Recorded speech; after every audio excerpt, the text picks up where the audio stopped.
রহমানির রহিম। আজকে এমন এক ব্যক্তির সামনে বক্তব্য রাখছি যে পীর সাহেবদের সামনে, বড় বড় আলেম ওলামাদের সামনে আসলে আমরা বক্তব্য রাখাটা আমাদের পক্ষে ততটুকু শোভনীয় নয়। তারপরেও কামাল ভাই যে অনুরোধ করছেন সেজন্যই দাঁড়িয়েছে। হুজুরের পাশে বসার সেই সুযোগ ইনশাল্লাহ হয়েছে।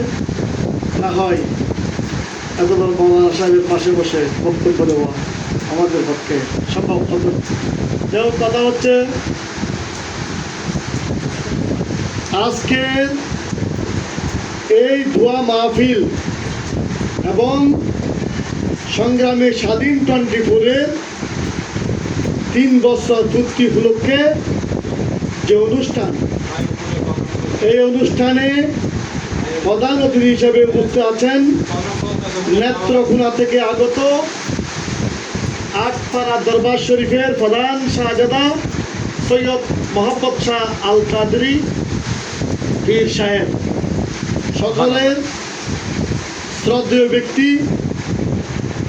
আমি ওনাকে সালাম জানাই এবং মঞ্চে উপস্থিত আমাদের উপদেষ্টা এবং হুজুরের সাথে আগত যে সমস্ত দরবারের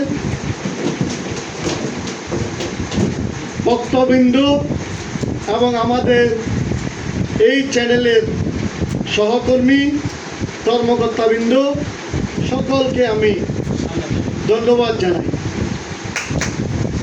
যে এই কারণে আসলে হুজুরেরও আন্তরিকতা আছে, কামাল ভাইয়েরও আন্তরিকতা আছে, আপনাদেরও আন্তরিকতার অভাব নাই। না হয় এই বৃষ্টির দিনে আরো অনেকে এখানে আসার কথা ছিল এবং এসেছে। হয়তো আমাদের অনুষ্ঠানটা শুরু করতে একটু দেরি হওয়ায় অনেকে চলে গিয়েছে, সেজন্য আমরা দুঃখিত। না হয় ঘন্টাখানেক আগে আসলে আমরা হুজুরকে এবং আগত আপনাদেরকে দেখাইতে পারতাম যে আমাদের কত লোক হয়েছে। কিন্তু দুঃখজনক হলেও সত্য যে কিছুটা দেরির কারণে আমাদের অনুষ্ঠানটা কিছুটা বিঘ্নিত হয়েছে। আমরা সেজন্য আন্তরিকভাবে হুজুরের কাছে দুঃখিত, সকলের কাছে আমরা দুঃখিত এবং লজ্জিত। যাই হোক, এখন মূল কথা হচ্ছে, আমরা আমাদের কামাল ভাই, আমরা সংগ্রামী স্বাধীন 24-এ সবাই সম্মিলিতভাবে কাজ করি। এই সংগ্রামে স্বাধীন 24 টিভি হলো যে বাংলাদেশের চট্টগ্রামের সব জায়গার যে নির্যাতিত নিপীড়িত মানুষের কথা যে টিভি তুলে ধরে। শুধু তাই নয়, কামাল ভাই এখানে আরেকটু ধর্মীয় কাজও করে, যেটা আমরা অন্যান্য যেই চ্যানেলগুলো আছে সেগুলো তো আমরা দেখতে পাই না। যে সুফিবাদের যে দর্শন, যে পীর কামেলদের যে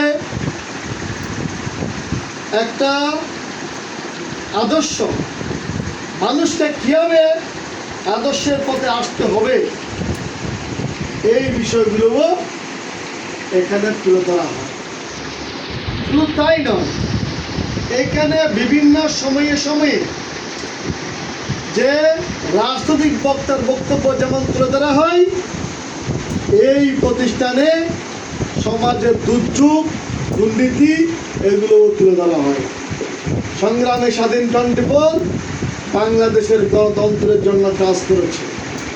আমরা জাতি যখন দুর্যোগে পড়েছে, সংগ্রামে স্বাধীন 24 শুধু কামাল ভাই একা নয়।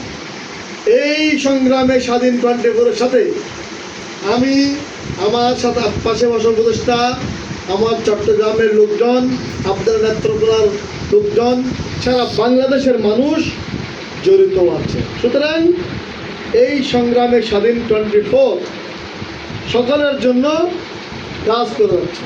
তাই আমি আশা করি এটা বাংলাদেশের উন্নয়নে, গণতন্ত্রের জন্য, মানুষের মানবিকতায়, ধর্মীয় সম্প্রসারণে, ধর্ম পালনে এই চ্যানেলটি খুব ভালোভাবে কাজ করে যাচ্ছে।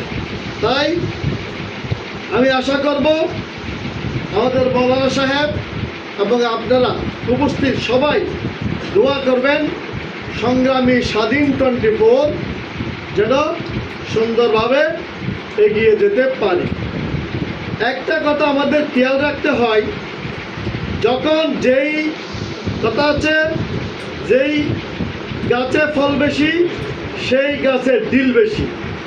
সেই কারণে আপনারা দেখবেন যে কামাল ভাই এবং সংগ্রামী স্বাধীন 24 যে যেখানে অন্যায়, যেখানেই অবিচার, সেটা বাংলাদেশের সিলেটে হোক আর ব্রাহ্মণবাড়িয়া হোক, চট্টগ্রামে হোক, তুলে ধরে। যেই কারণে অনেক সময়ে সাংবাদিকদের উপরে হুমকি ধুমকি আসে। এটা হচ্ছে পৃথিবীর ইতিহাসের একটা স্বাভাবিক প্রক্রিয়া। আপনি কাজ করলে আপনার উপরে কিছু হুমকি ধমকি আসবে, কিন্তু এই হুমকি ধমকিকে আমরা ভয় পাই না, কারণ আমরা কোনো অন্যায়ের সাথে জড়িত নয়। সংগ্রামী স্বাধীন 24 কোনো অন্যায় কাজের সাথে জড়িত নয়। সুতরাং সকলেই আমাদের জন্য দোয়া করবেন। বিশেষ করে কামাল ভাই যেভাবে এগিয়ে হচ্ছে, সংগ্রামী স্বাধীন 24-এর সকল কর্মী সাহসিকতার সহিত যেভাবে কাজ করতেছে, আপনারা দোয়া করবেন আমরা যেন এগিয়ে যাই, সংগ্রামী স্বাধীন 24 এগিয়ে যাই। কামাল ভাই যেন ভয়ভীতিবিহীনভাবে সুন্দরভাবে কাজ করতে পারে। আমরা হুজুরের দোয়া চাই, সকলের দোয়া চাই। আল্লাহর রহমতে আমরা ইনশাল্লাহ এগিয়ে যাব, এটাই আমরা আশা করছি। ধন্যবাদ সকলকে।